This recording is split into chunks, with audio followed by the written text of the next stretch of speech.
Então, os irmãos, com a graça e a paz do Senhor Jesus, amém? É um prazer imenso estar aqui na casa do Senhor, neste lugar abençoado, um povo abençoado, né? Um pastor abençoado, família abençoada do pastor também, né? Coisa boa. A gente não tinha nenhuma previsão, nenhuma intenção de chegar por essas regiões nesses dias, né? A gente passou lá um período lá em Campinas, né, no treinamento, mas aprove a Deus a gente ir para lá, e o pastor soube que eu falei para ele que estava indo para lá e disse: dá uma desviadazinha e vem até aqui, né? Aí deu certo, a gente chegou por aqui, tá? Como ele já falou, meu nome é Laércio, né? Eu sou de Fortaleza, sou casado com Sônia. A Sônia é a parte mais bonita que eu tenho, né? Ela é mais bonita, é mais simpática, é a mais carismática, mais inteligente, é mais sensível.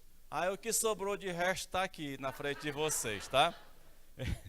Também sou pai do Daniel, já falou aqui, né? Esteve aqui com um grupo de irmãos lá da igreja, vieram aqui dar trabalho. Eu fiquei preocupado porque eles foram lá dar o testemunho domingo passado, só falou em comida. Digo: vocês foram trabalhar, não? Vocês foram comer, né? Mas é isso. Meus queridos, nós vamos falar um pouco da palavra do Senhor nosso Deus. Ele disse que eu tenho 2 horas e meia para estar ministrando, mas eu não sei se isso é possível, né? E as pessoas, elas dizem assim: chegou a hora mais importante do culto. Eu ouvi isso há muito tempo, né? Não sei se ainda acontece isso. A mais importante do culto é o momento que você começa a se preparar para ir à casa do Senhor para adorá-lo. Esta começa a ser a parte mais importante, porque o Espírito de Deus, ele começa a agir de uma forma específica e especial na vida da gente a partir do momento que a gente está se propondo a ir para a casa do Senhor para adorar o Senhor nosso Deus. Aí quando você entra, o Espírito Santo já está agindo, né? Seja na sua entrada, na sua sentada aí nesse lugar, seja você orando, seja você cantando, tá? Seja ouvindo, o Espírito de Deus vai tocando assim as nossas vidas, amém?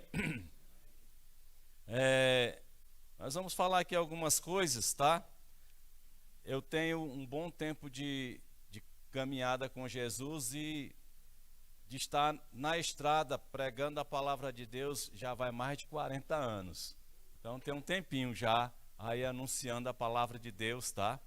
E tem sido gratificante, às vezes difícil, às vezes gracioso, como esse momento está aqui, tá? Nem sempre é assim tão bom, viu?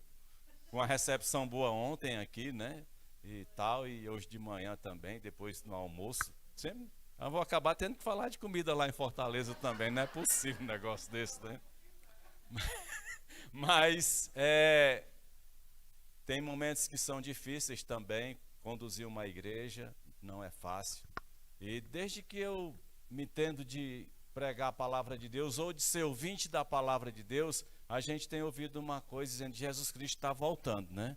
E eu acho que vocês também vêm ouvindo isso. Eu não sei quanto tempo, mas vocês sempre têm ouvido. Mas eu quero dizer uma coisa para vocês. Eu nunca vi um tempo tão estranho como nós estamos vivendo hoje, tá? Uma época bem difícil, bem complicada e de uma mudança muito rápida no comportamento social, tá? As pessoas, elas estão mudando muito rápido e a gente tem visto isso em várias partes do mundo, tá? E eu queria comentar algumas coisas que a gente já vem presenciando. Em 2016 a gente teve a oportunidade de estar viajando, estava viajando com o Ronaldo, fomos parar em Curitiba. Não era previsão ir para Curitiba, a nossa previsão era ficar em Santa Catarina, em alguns lugares lá, mas a gente acabou indo para Curitiba. Chegando em Curitiba, nós fomos para uma igreja, a primeira igreja batista de Curitiba, num município chamado Batel. Isso foi em 2016. E lá a gente teve um momento muito especial com Deus, porque nós tivemos a oportunidade de ouvir um pastor palestino. A gente escuta falar muito em pastor americano, né? Pastor africano, pastor judeu, né? Judeu. mas nós tivemos um privilégio de ouvir um pastor palestino. O nome dele era Miguel, nunca mais esqueci. Esse culto não foi para mídia social, a igreja tem canal de televisão e tudo, mas nesse dia parou tudo, nem foto, nada, por causa do perigo dele aparecer nas mídias sociais, né? Então, o nome dele era Miguel, e ele é casado, a esposa dele com os filhos moram em Minas e ele mora na Palestina, prega a palavra. Antes de ele falando do testemunho dele, já um senhor de uma voz bem assim mais suave, e ele dizia, no histórico dele, ele tinha sido homem-bomba, mas não conseguiu desempenhar bem a função, né? Porque se ele tivesse desempenhado, ele tinha se estraçalhado. Mas de homem-bomba ele passou a ser treinador de homens-bombas, tá? Na Palestina. Ele preparava os homens-bombas até um dia em que ele se encontrou com Jesus Cristo. Quando ele se encontra com Jesus Cristo, tem a conversão e ele se torna pastor. E ele contou naquele dia que, certa ocasião, no culto, num ambiente bem pequeno, né, que a gente é confortável, as pessoas reclamam se é escada ali, né? Mas aqui é maravilhoso, vocês têm um espaço maravilhoso, né? Devia dar glória a Deus todo dia, graças a Deus pelo que tem, né? Ah, tem irmão que reclama que está com frio, está com calor, tem que subir escada, é uma confusão, né? Mas lá é um ambiente bem baixo, bem difícil, e na hora do culto, meus queridos, não tinha nem som, né? Lá é só na garganta mesmo. Entra o negócio rolando assim na hora do culto. Quando eles olham, é uma granada, tá? Foi lançada na hora do culto. E lá ele tinha 2 homens bombas que tinham sido treinados por ele e que depois aceitaram a palavra e estavam no culto. E o que me chamou a atenção naquele momento, quando ele falou isso, é que na hora que a granada corre no centro, um deles nem esperou o outro, não. Tinham 2, porque eu vou esperar o outro. Não, um deles já foi correndo e se jogou em cima da granada. Por quê? Se ela explode, só ele morre. Ele ia salvar a maior parte das pessoas, né? Mas aí deu 1 segundo, 2 minutos, 1 hora, e a bomba não, a granada não, né? O milagre de Jesus acontecendo. E o que a gente percebe eu tenho ouvido falar, muita gente falando de igreja fria, que a igreja de Jesus Cristo está em falência, mas eu vou dizer uma coisa para os irmãos, tá? Aí eu fui fui conversar com Deus a respeito disso, e eu disse, todo mundo falando aí, muita gente falando de igreja fria, de igreja fraca, o povo já está insatisfeito. Ele diz, a minha igreja, falou bem assim, o Espírito de Deus, a minha igreja está mais ativa do que nunca. Enquanto a gente está aqui orando, intercedendo, que alguns irmãos estavam intercedendo, tem irmãos nos hospitais pregando a palavra, tem irmãos nos presídios, tem irmãos em outras partes do mundo anunciando a palavra, tem outros de joelho orando, e quando a gente começa a perceber pelo Espírito o que está acontecendo, há uma enorme quantidade de servos do Senhor. A igreja de Jesus viva está operando, viu? Agora, quem é só esquentador de banco, né? Reclamador da vida, a gente não pode contar, e é problema de cada um, né? Mas que a igreja está mais viva do que nunca, né? A palavra de Deus diz que onde abundou o pecado, superabundou a graça. Pois a gente tem visto muita coisa errada, né? Mas eu digo para os irmãos que onde o pecado está agindo, o Espírito Santo está agindo muito mais, viu? O Espírito de Deus nunca agiu tanto como tem agido nesses últimos dias. Nós estamos num caminho muito especial na presença do Senhor, viu? Então, aquele testemunho para mim foi muito marcante naquele dia, tá? E Deus estava ali começando a me conduzir numa nova jornada de evangelho, porque Deus vai nos colocando em estágios e vai colocando em momentos diferentes, né? E a gente vai passando. O importante é que a gente vai crescendo com Ele, vai aprendendo a amar mais o Senhor, nosso Deus, né? E é gratificante ter Deus na nossa vida, ter o Senhor Jesus Cristo como o Senhor e Salvador, né? E de lá, aí Deus me deu a oportunidade de ir para a China, no mesmo ano. Acabei indo para a China, né? De tanta mamãe dizer quando eu era menino, vai para a China, menino, vai para a China. Eu acabei indo para a China. Eu não sei se aqui vocês dizem isso, mas no Ceará diz muito. Quando está com raiva de alguém, diz, vai para a China, né? Então, lá dizia muito isso e a mamãe dizia, né? Quando estava perturbando muito ela, acabou dando certo, fui parar na China. Estive em 3 cidades da China, tá? Eu estive em Guangzhou, Shenzhen, que é uma cidade industrial, e fui parar em Hong Kong, né? Que vive uma tristeza porque eles se consideravam ingleses, agora são chineses. Deixar de ser inglês para ser chinês, né? Nada contra os chineses, tem algum aqui, pelo amor de Deus, tá? Mas eles ficaram chateados, né? Tá entendendo? Mas eu tive nessas cidades. A igreja na China,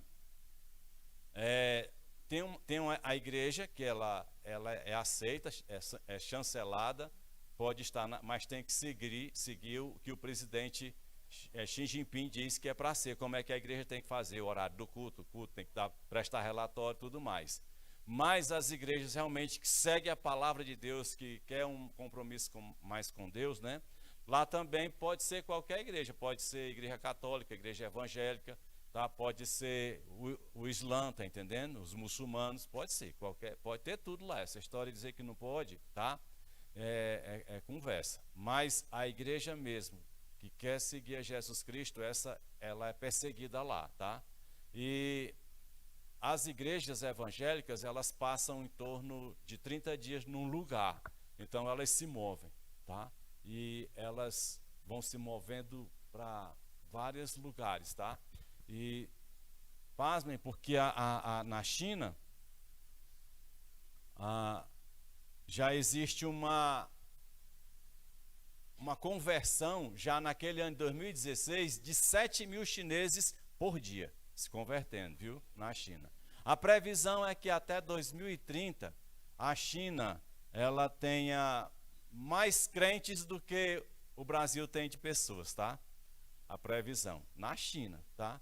E então aí em 2016 eu tive esse privilégio de estar lá na China, tá? Depois eu tive na Coreia, mas eu queria dizer para vocês também que enquanto a gente fica pensando muito no nosso mundo e a gente às vezes quer pregar um evangelho de que as pessoas, a gente quer dar uma ajeitadinha no evangelho para as pessoas entrarem na igreja, gostar, ficar por aqui, mas está tudo bem. E vem como tu está e continua do jeito que você acabou. Não, porque depois lá na frente ele muda. Não, esse tipo de evangelho não é o evangelho do meu Jesus. O evangelho é poder para botar a gente no chão, né, para a gente fazer o reconhecer, né? Mas no mundo muçulmano está havendo também uma conversão de cerca de 600 pessoas por hora. A cada 600 pessoas, a cada hora, 600 muçulmanos têm se convertido. Tá? Agora, como é que um chinês, um asiático e um muçulmano se converte a Jesus Cristo? Se não for por uma palavra poderosa, que é a palavra de Deus, associada à ação do Espírito Santo. Então a gente tem muito que aprender e ver, certo? Agora, quando você fala a palavra de Deus com sinceridade, há poder de Deus na sua palavra, porque é a palavra dele, viu? E a palavra de Deus sempre, sempre vai trazer vida. Ela sempre vai fazer algo, ela vai fazer algo especial em nós. Como eu também tenho orado e eu tenho pedido ao Senhor, onde Ele tem me permitido falar nos últimos momentos, porque chegou uma época que nesse tempo todinho, chegou uma época que eu disse assim, Senhor, eu já cumpri minha missão, está na hora de pendurar a chuteira, e agora eu vou só ficar por aí ouvindo, né? Aí o Espírito Santo falou logo assim, terminou, então sobe. Aí eu disse, não, vamos com calma, peraí, deixa eu explicar. Eu queria só, mas eu quis dar uma ajeitadinha, vou ficar por aqui mesmo trabalhando, viu? Por enquanto, né? Tem o Daniel ainda, aí tem a Rebeca, tem a esposa e tal. Mas, às vezes a gente quer parar, né? Às vezes você quer parar. Nunca vai fazer diferença. Não importa o que você está vendo, pode não estar vendo nada. A sua obrigação, a minha obrigação, é fazer a obra do Senhor. Se você vai ver alguém se convertendo, sendo curado, sendo transformado, sendo liberto, não importa. O que importa é que a gente está dizendo, eis-me aqui. Tá? Então, por isso que muçulmanos se convertem. Por isso que asiáticos estão se convertendo. É pelo poder da palavra de Deus que transforma, viu? E aí a gente vai caminhando. E eu tive a oportunidade de estar pela segunda vez. Eu tive na Coreia em 2019. Tá? Foi um momento muito especial. Eu tinha... depois que eu li, não sei se vocês lembram desse livro, acho que não, que é todo mundo novo aqui, mas eu li um livrinho chamado Quarta Dimensão. Eu não sei se alguém aqui leu um livrinho de Quarta Dimensão. Tem um da minha idade ali, ó. Da Quarta Dimensão, do Paul Yong-Cho, né? Certo? E eu li, acho que nos anos 80, esse livro. E ele naquele momento ali, uma hora eu escrevi, um dia eu vou à Coreia, lá na igreja do Paul Cho. Isso lá nos anos 80. E eu esqueci disso aí. Eu escrevi e deixei lá numa das meus pedidos de oração. E sabe de uma coisa? 2019, não é que Deus lembrou do meu pedido lá? Quando menos espera, eu estava lá na igreja do Paul Cho, sentado numa igreja que pega 10 mil pessoas e tem 8 cultos no dia de domingo, né? Saindo é uma coisa maravilhosa. Vai terminando um culto, já vai começando o outro. É engraçado, os irmãos são muito educados, que sai uma turma e já entra outra, uns vão ocupando. E é uma coisa muito bonita lá, sabe? E eu estava lá para ver isso. Então Deus me deu essa oportunidade de estar ali, fazendo um seminário. Tive até com o Ronaldão, né? E a gente aprendeu muito ali. Eu tive ali um aprendizado muito grande. E aprove a Deus, neste ano já, estar de volta à Coreia do Sul. Lá a gente fez um novo seminário de imersão e a gente estudou muito sobre o adorno de noiva. E de lá, quando eu voltei, a gente faz parte hoje de uma missão chamada Elim Mission World, tá? Acho que é isso aí. Se não for, vocês tiram. Fica por aí. E a gente vem com essa missão de falar sobre a noiva, prepara-te para o teu casamento. Então a gente faz uma série de mensagens, e eu fiz isso lá no Montese, acabei de fazer também em outra igreja, nossa, na Parquelândia, e as pessoas que estavam ali, a gente estava fazendo. Mas esse seminário, ele me chamou, assim, uma coisa que me falou muito forte, é que eu tive até vontade de chorar, porque é muito difícil cearense chorar, sabe? Paulista não sei porque paulista qualquer coisinha, não sei se vocês aqui, né? Porque vocês são de Interlagos, é diferente. Mas começa a falar, não sei se vem algum de Campinas pregar aqui, na hora que pega o microfone, já olha para o pastor e começa a chorar e abraça, né? É uma coisa meio estranha para a gente, sabe, né? Tá entendendo? Mas deu vontade de chorar, porque na hora que a gente senta aqui, nesse meu lado de cá, tem uma bancada com missionários chineses. Aí já foi logo orientado para a gente, não batam foto. Porque a China fica monitorando todos os seus chineses, viu? Tá? E eles estavam ali conosco, aqueles missionários chineses.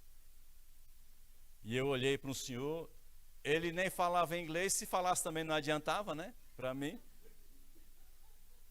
E ele só falava chinês, e eu nem coreano, nem coisa nenhuma, né? E eu só olhava para ele, falava assim, fazia assim, né? E era o tratamento. E aí a gente dava um abraço, aí dava um abraço. E eles estavam ali, meus queridos. Eles são missionários na China. Agora, olha o detalhe. São altamente inteligentes, viu? São os QIs elevados, porque o pessoal acha que ser do Senhor é o pessoal burro, né?